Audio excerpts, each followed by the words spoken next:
안녕하십니까. 큰빛교회 청년 여러분들, 방석 기도에 오신 걸 환영합니다.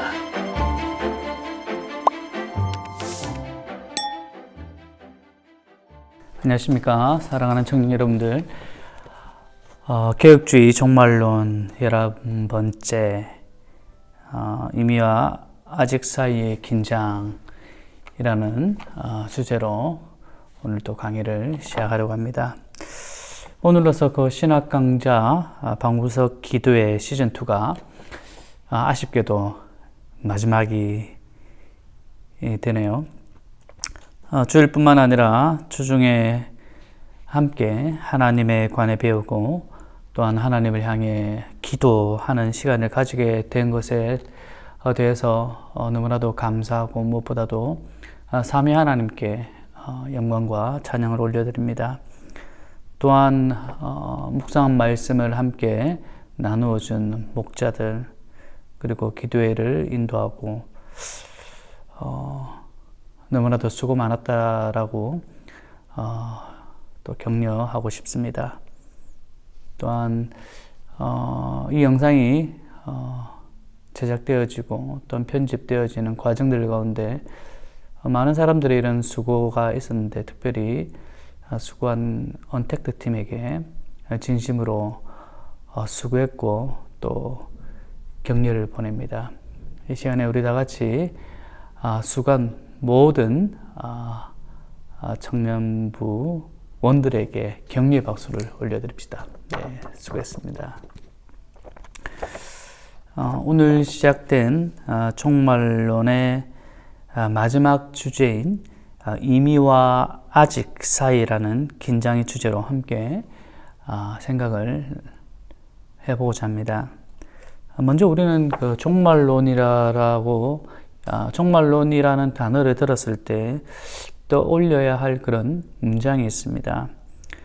시작된 종말론과 또 미래의 종말론, 그리고 미래 종말론은 우리가 언젠가 다음에 기회가 있을 때 하도록 하겠지만은, 이 시작된 종말론을 우리가 정리할 필요가 있습니다. 시작된 종말론, 이 종말론이라는 단어를 들었을 때 우리는 성경 전체의 메시지 가운데 면면이 흐르고 있는 주제라는 사실을 기억을 해야 합니다. 구약이나 신약에서 우리가 이미 살펴보았듯이 이 종말의 메시지, 종말에 대한 단어들, 예를 들어서 하나님 나라, 그리고 마지막 날, 이적과 또한 기적, 이런 등의 단어들, 또한 사건들을 볼 때 이것들이 종말을 나타내는 뜻이라고 말씀을 드렸습니다. 궁금하시다면 지금까지 개혁주의 종말론에 관련된 영상을 찾아보면 여러분들에게 도움이 될 것입니다. 또한 우리가 종말론이라는 단어를 들으면 반드시 떠올려야 할 단어가 있습니다. 바로 오늘 우리가 다룰 주제인 already but not yet, 이미와 아직이라는 단어죠. 뭐라고요? already but not yet. 종말론이라는 단어를 우리가 들었을 때 우리가 먼저 기억해야 될 것은 시작된 종말론과 또한 미래 종말론, 그리고 시작된 종말론은 이미 우리가 살펴보았듯이 성경 전체, 구약과 신약의 면면이 흐르는 그런 신학적 주제라는 사실. 그리고 또 한 가지 우리가 기억해야 될 것은 already but not yet, 이미 그러나 아직. 이 말은요, 신자, 즉 예수 그리스도를 믿고 있는 우리는 구약 선지자들에 의해 예언된 종말론적 시대 속에 우리가 살아가고 있지만, 아직 최종적인 상태에 다다른 것이 아님을 반드시 기억을 해야 합니다. 성령의 내주하심을 경험하고 있지만 여전히 완전한 육체의 부활을 기다리는 그런 존재라는 사실을 우리는 기억을 해야 되죠. 성경의 내주하심은요, 예수 그리스도의 초림과 그리고 죽으심, 그리고 부활하심으로 우리에게 주어진 것이고, 또한 완전한 육체의 부활을 기다린다는 것은 그리스도의 다시 오실 때를 말하죠. 따라서 히브리서 9장의 말씀에 보면요, 히브리서 9장 28절에 이와 같이 그리스도도 많은 사람의 죄를 담당하시려고 단번에 들이신 바 되셨고 구원에 이르게 하기 위하여 죄와 상관없이 자기를 바라는 자들에게 두 번째 나타나시리라 라고 말씀을 하고 있고요. 그리고 요한 1서 3장 2절 말씀에 사랑하는 자들아 우리가 지금은 하나님의 자녀라 장래에 어떻게 되는지 아직 나타나지 아니하였으나 그가 나타나시면 우리가 그와 같을 줄을 아는 것은 그의 참모습 그대로 볼 것이기 때문이다. 이런 의미에서 이미와 아직이라는 긴장관계를 잘 말씀하고 있는 성경이 요한계시록입니다. 요한계시록을 살펴볼 때 여러분들은 두 가지를 놓치지 말아야 됩니다. 간혹 가다가 요한계시록을 과거에 성취된 것으로 보게 하는 그렇게 해석하는 과거주의적 해석법만을 보는 사람들이 있죠. 그와 반대로 요한계시록은 과거와는 상관없이 앞으로 다가올 미래주의적 해석법으로 이해하려고 하는 사람들도 있습니다. 그렇다면 우리는 어떤 입장에서 이 요한계시록을 살펴보아야 하는가? 이미와 아직이라는 긴장 관계 속에서 요한계시록을 살펴보아야 합니다. 예수 그리스도께서 과거에 행하셨던 사역 위에 미래에 대한 기대들로 요한계시록을 살펴보아야 된다는 거죠. 다음 성경의 구절들은 여러분들이 좀 기록을 해 주셨으면 좋겠습니다. 요한계시록인데요. 그리스도께서 과거에 어디 계셨니? 이미 하신 누가? 예수 그리스도께서 하신 사역에 대한 부분 요한계시록 1장 18절 요한계시록 5장 5절에서 7절 위에 말씀대로 여러분들이 좀 체킹해 주시기 바랍니다. 또한 앞으로 다가올 미래에 대한 말씀들 그리스도의 재림에 관한 구절에 대한 부분인데요. 요한계시록 1장 7절 19장 11절에서 16절 등 지금 보시고 계시죠? 모두 요한계시록의 말씀입니다. 요한계시록을 볼 때 이미 과거에 성취하신 예수 그리스도의 사역 그리고 예수 그리스도께서 다시 오실 그 재림에 대한 부분 요한계시록 우리가 살펴볼 때 과거의 어떤 사건만이 아니라 또한 미래에 다가올 사건 그 이미와 아직이라는 그 긴장관계에 로 요한계시록을 살펴봐야 된다라는 말입니다. 자 그렇다면 이러한 이미와 아직이라는 긴장 사이에서 우리의 삶의 자세는 어떠해야 되는가? 짧게 이 부분을 살펴보고 오늘 강의를 마무리하고자 합니다. 첫 번째로 시대의 징조들입니다. 무슨 말이냐면 종말론을 이해를 할 때 주변에서 이런저런 이야기들이 많아요. 무슨 말이냐면 지금은 말세의 때이다 여러 가지 배도하는 일 예수 그리스도를 믿다가 믿지 않는 그런 여러 가지 일들 주변에도 있죠. 그리고 대환란의 일 홍수라든지 여러 가지 기근이라든지 세상에 일어나는 많은 일들이 있죠.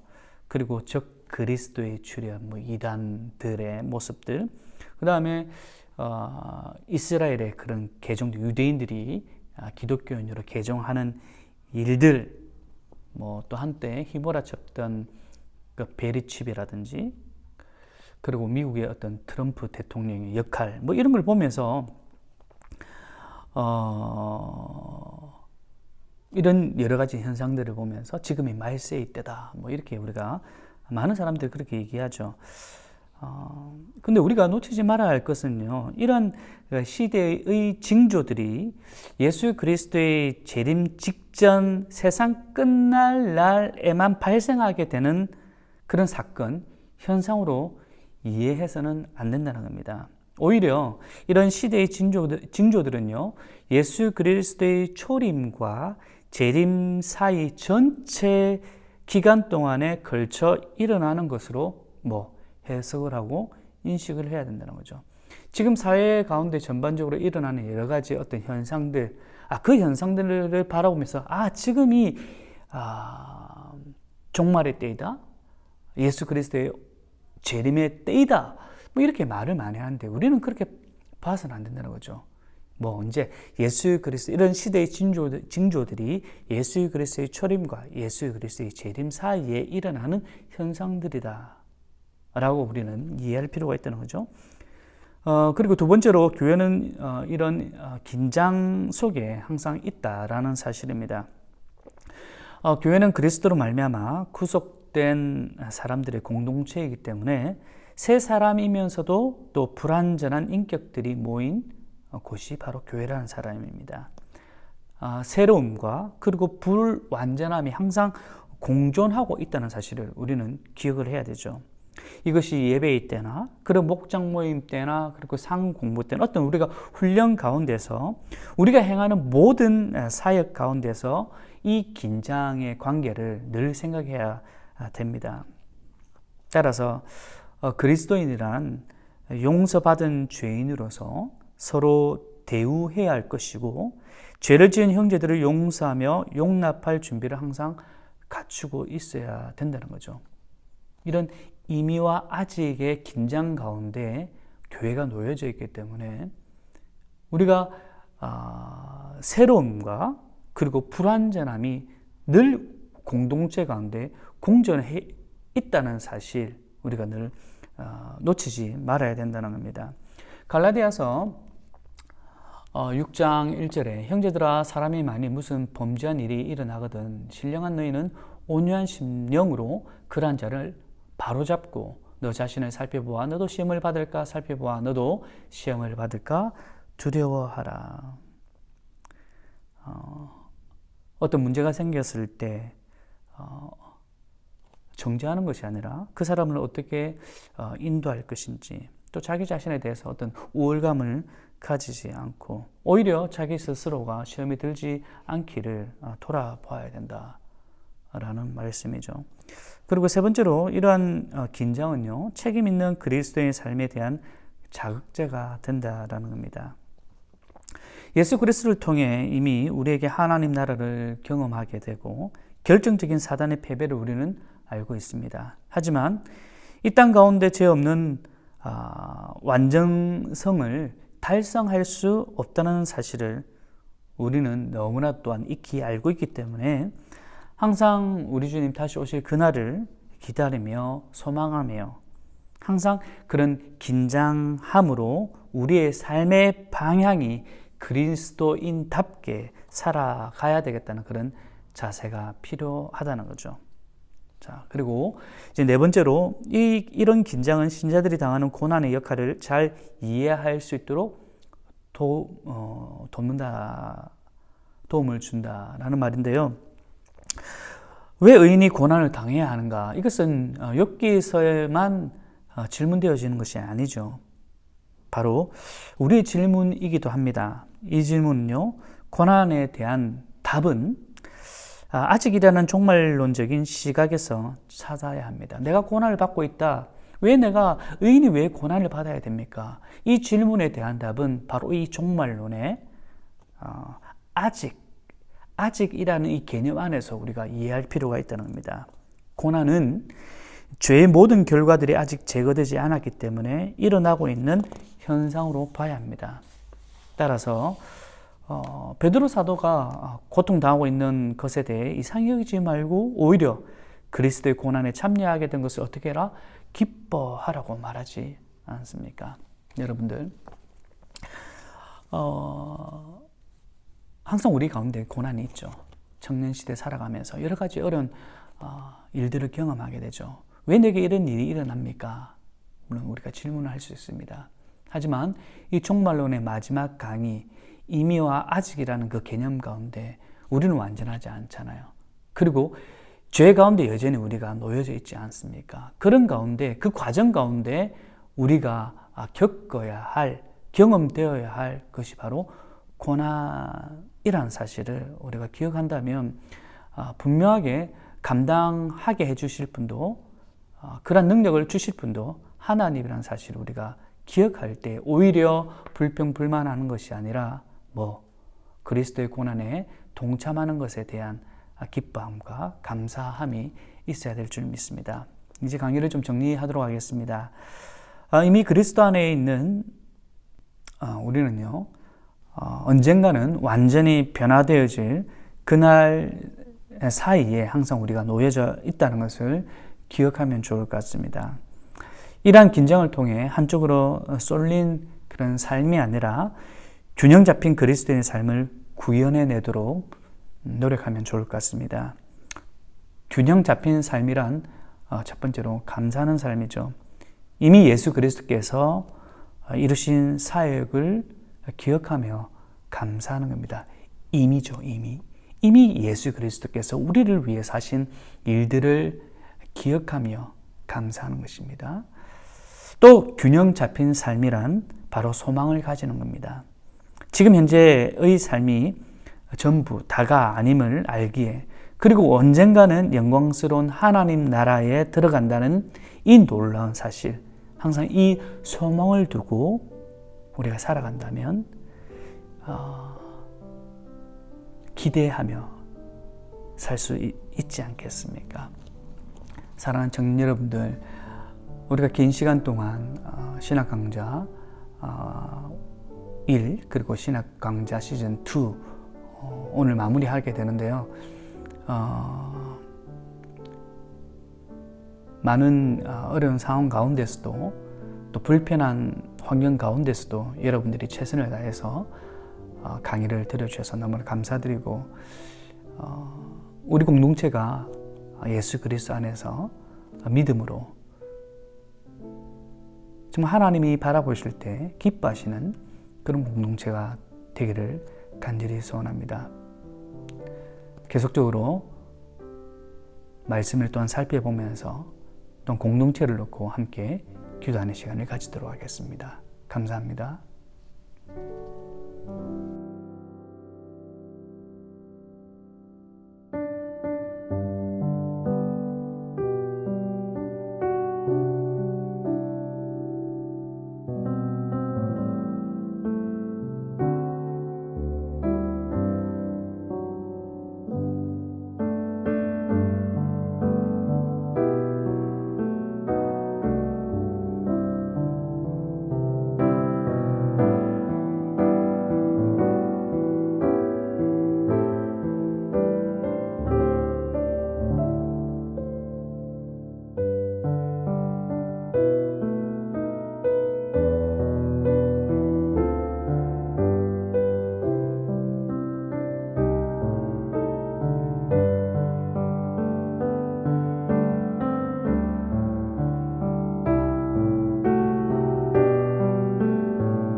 한숨만 남기고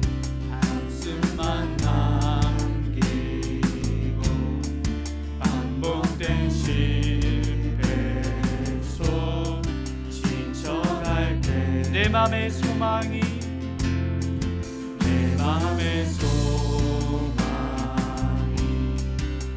눈물 조각 될 때 내 곁에 다가와 한 주간의 우리의 삶이 주님의 시선으로 살아갑니다. 주님의 시선 나를 비추시고 상처난 내 맘 만지시네.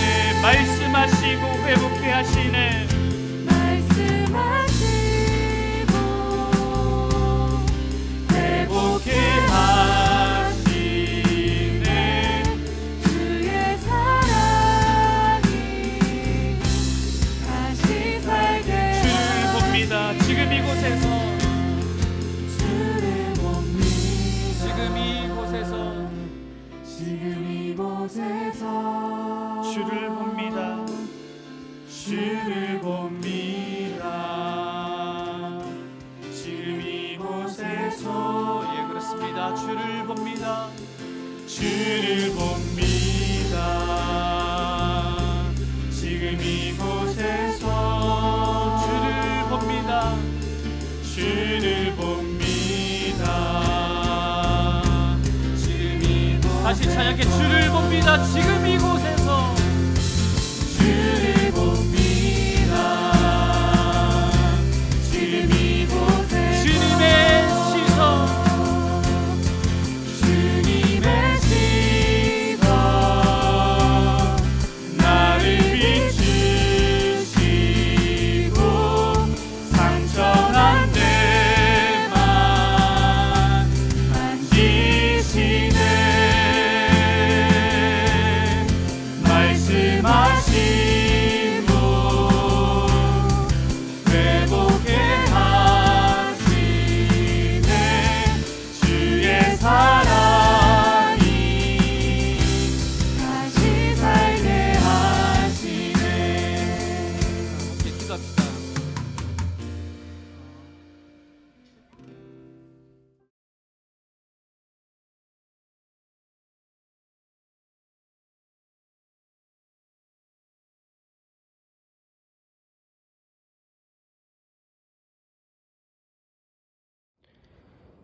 안녕하십니까 청년부 여러분, 이선명 목자입니다. 오늘은 복 있는 사람의 한 본문인 골로새서 3장 말씀을 나눠보려고 합니다. 골로새서 3장에서 바울은 그리스도 안에서 새롭게 살아난 사람은 달라야 한다고 말합니다. 달라야 한다는 것은 무엇일까요? 본문의 말씀을 함께 읽기를 원합니다. 그러므로 너희가 그리스도와 함께 다시 살리심을 받았으면 위의 것을 찾으라. 거기는 그리스도께서 하나님 우편에 앉아 계시느니라. 위의 것을 생각하고 땅의 것을 생각하지 말라. 바울은 대표적인 땅의 것으로 음란, 부정, 사욕, 악한 정욕, 탐심, 비방, 거짓말 등을 이야기합니다. 하나같이 부끄러운 것들이지만 우리들이 세상 속에서 살아갈 때 너무도 쉽게 노출되어 있고 빠지기 쉬운 것들입니다. 여러분들은 어떤 하루하루를 살고 계십니까? 우리는 그리스도인입니다. 하늘의 것을 구하고 노력하는 청년부가 됩시다.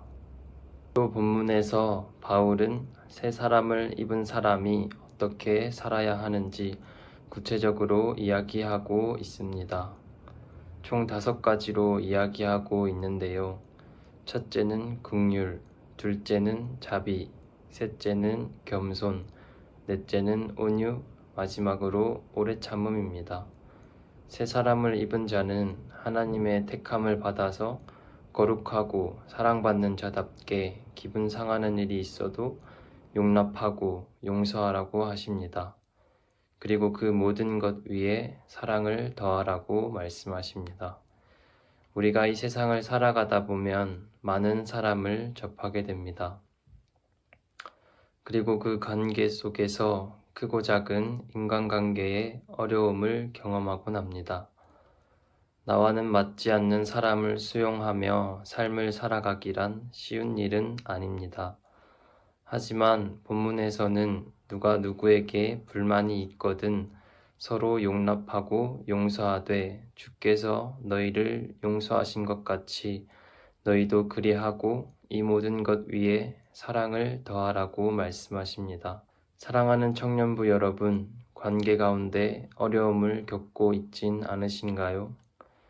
죽기까지 사랑하신 예수님의 그 사랑을 본받아 그 사랑을 실천하는 삶을 통해서 하나님의 나라를 세워가는 청년부가 되었으면 좋겠습니다. 이 시간 함께 기도합시다. 청년부를 위해, 목장을 위해, 사역팀을 위해, 그리고 윤병현 목사님을 위해 기도합시다. 마지막으로 8월에 있을 수련회를 위해서도 함께 기도하며 나아갑시다. 기도합시다.